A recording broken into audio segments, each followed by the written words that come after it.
আসসালামু আলাইকুম। আমাদের অ্যাপ্লিকেশন সফটওয়্যার চ্যাপ্টার 5 নম্বরে কতগুলো সফটওয়্যারের নাম বলছিলাম, যেগুলো দ্বারা স্লাইড তৈরি করা যায়। তাদের ভিতরে সবচেয়ে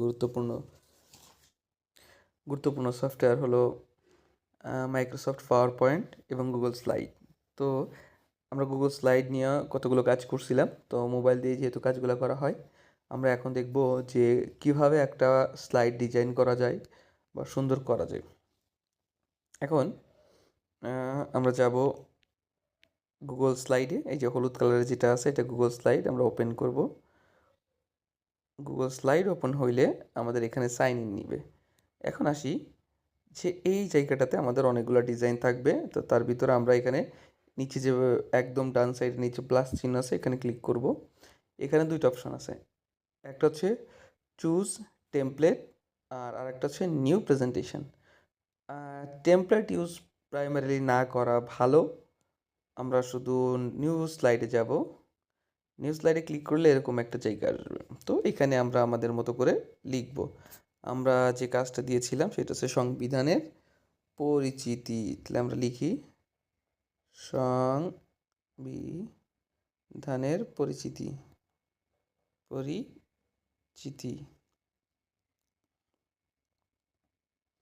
এটা থাকলো। আমরা চেষ্টা করবো সবসময় এই লেখাটাকে, টাইটেলটাকে 36-এ রাখার।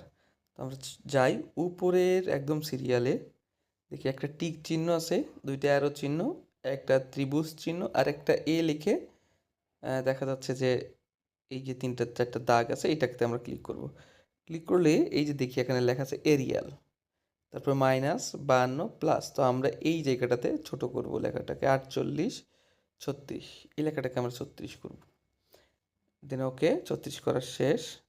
এবার দেখি এই যে লেখাটা আছে, এই লেখাটার যে বক্সটা, দেখি যে ডান কর্নারে 3টা গোল সাইন, মাঝখানে 2টা এবং বাম পাশে 3টা। তো আমরা এটাকে একটা রেগুলার শেপ দিব, মানে দেখতে একটু সুন্দর। টেক্সট যতটুকু আছে ততটুকু। তো উপরটা ক্লিক করে আমরা এই যে ছোট করে নিলাম, এইটুকু ছোট করে ফেললাম। ছোট করে এটাকে একটু উপরে নিয়ে যাব। এখন আমরা এটা তৈরি করবে যে তার নাম লিখব। তার মানে আমরা লিখব এখানে কি, নিজের নাম, যার নিজের নাম লিখব। নাম লিখার পরে লিখলাম আমাদের নাম, যার নাম ভালো লাগে ফাহিম। যেমন আমরা লিখব ফাহিম। ফাহিম। এবার আসি, অবশ্যই আমাদের রোল লিখব। রোল